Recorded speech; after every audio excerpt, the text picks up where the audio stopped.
Welcome again, Maxim here, and today I will talk about the fight with the second local boss on the Orb Valleys, Exploiter Orb. What you need to do and own to start the fight, how does it look like, what will be helpful during it, and what to pay attention to. To be able to hunt it, you need to have the maximum level of the Solaris United Syndicate, just like with the previous boss. However, this is not the only condition, because you must have a diluted Thermia. You can get it on the cyclical event Thermia Fractures. Go to the Orb Valleys, search for the Exploiter Orb near the Temple of Profit, kill the coolant arachnoid and pick up the coolant canister. Put it in the fracture and defend it till it's sealed. You will get a resource after sealing 4 fractures, or if you use 4 canisters at once in one fracture. Once you have gotten diluted Thermia, you can start the bounty to kill Exploiter. Do it in the back room or go straight to the required cave. For the first time, you can take the bounty to learn where to go. While inside the deck 12, use Thermia in a console and the fight will begin. It is required to have at least 1 Thermia to participate in the hunt. Only one person has to add it to start the fight. First, you have to shoot down 2 rocks on which the boss is standing. When it gets down, your task is to destroy vents. I recommend to start with the one on the right side. To destroy the next ones, you have to get rid of the icing by throwing canisters with concentrated Thermia, which will appear from time to time in 4 special points.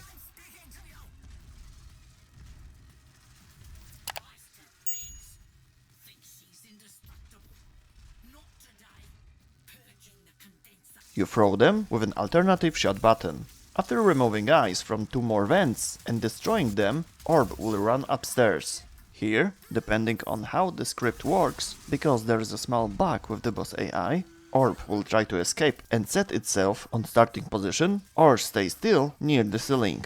No matter where it is, you have to remove ice from the last vent and destroy it. Then the fight will move on to the next stage. Now you go outside. Coolant arachnoids spawn around the boss and try to cool it down.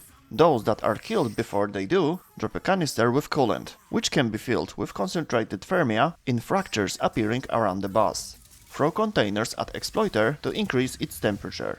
When the bar on the left side of the screen reaches the end, you will be able to attack the orb with a melee weapon. That will make it vulnerable and you will be able to deal damage to the exposed part. Then the boss returns to the heating up and cracking the ground stage. After the third destruction of the exposed part, Exploiter dies, drops some rewards and explodes like a profit taker, so you have to move away to avoid explosion, around 300 meters. Now, when you know how the fight looks like, what characters should you choose?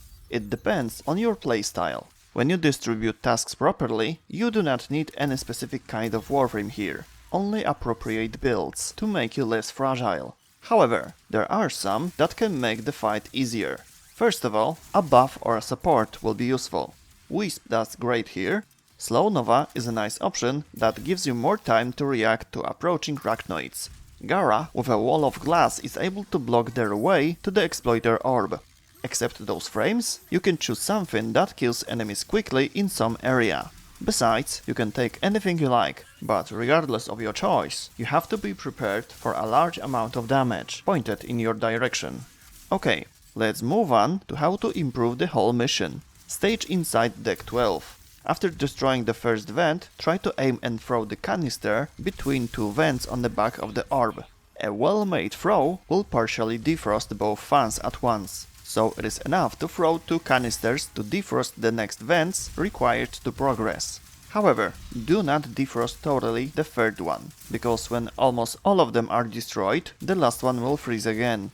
However, you can throw 1 canister at it to partially defrost it, if you are playing in a team. When playing solo, it doesn't matter if you do it. An additional convenience is using the Archwing during the stage. You avoid icing on the ground and easily reach the orb in higher place. There is one more convenience at this stage of the fight, but you can't do it in the first run.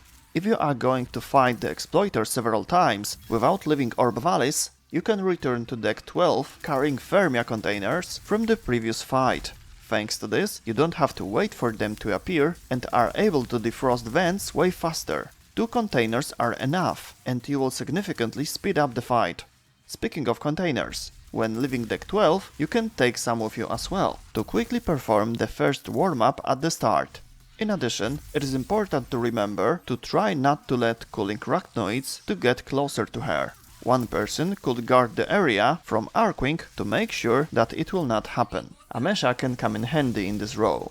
And when it comes to throwing canisters, when you throw them from an arcing, you can do it from a really long distance, because the canisters are designed to always fly towards the orb. When throwing them from 200 to 300 meters, with the cursor pointing at Exploiter, you should easily hit the target. About the mission duration. If you finish it in around 10 to 12 minutes, it's a pretty good time, depending on whether you play solo or in a team. Sometimes coolant arachnoids do not spawn. This slows down the mission, but without bugs, an efficient team that knows this mission and game mechanics very well is able to go under 7 minutes. However, this is close to the perfection. 10 to 12 minutes are really good enough. If your first attempts are longer, don't worry. The rewards are local fish parts, minerals, Hildren parts, a chance for Deck 12 Captura, a 5% chance for one of the 2 ephemeras, and the last reward is guaranteed. It's a lazulite toroid. About the toroids. They are fundamental items in progression of the Vox Solari Syndicate. You already know how to get Charisma toroid. Charisma is worth 6000 and lazulite 12,000. They can be multiplied with a resource booster, and of course they are a great way to farm points. However, there are more toroids and you need all of them, due to the fact that they are required as sacrifices to advance to next levels in the syndicate. There are 5 types of toroids in total. The basic one are Calda, Sola and Vega. They are worth 1000 points each. You can get them in 2 ways, from arachnoids or from enemies in specific locations. Calda has a 20% chance to drop from Saido arachnoid, same chance for Sola toroid, from Kite arachnoid. They appear when the corpus alarm is active and high. Vega, however, has a only 1% chance to drop from the Might arachnoid. There are a lot of them when fighting the Exploiter, but there's a better way to farm. All 3 toroids have their own special places where they can drop from each killed enemy. Calda drops at the Enrichment Labs, Sola at the Temple of Profit, and Vega at the Spaceport. Each mob killed in this area has a 2% chance to drop a toroid. It doesn't seem much, but after leaving the alarm to rise to the max level, enemies should appear quite often. In addition, a resource booster and Smitha's Charm work very well. If you have a resource chance booster, it will also increase the frequency of these drops. Plus, you can use characters that make an extra loot, an augmented Korra or an augmented Hydroid. Note that only one of these characters can provide an additional drop from a killed mob. And there is also Necros. Alternatively, if you like and want, you can use Ivara or Atlas. When choosing a place to farm in these 3 locations, you can of course do it outside, but you can enter each of these outposts. I recommend finding the entrance and not leaving it during farming, as it will reduce the area where the mobs appear. And that's all in this video. Good luck with farming Thermia, Toroids and killing Exploiter Orb. If you have any questions, please type them in the comment section or visit one of my streams. Link in the description. See you next time. Bye.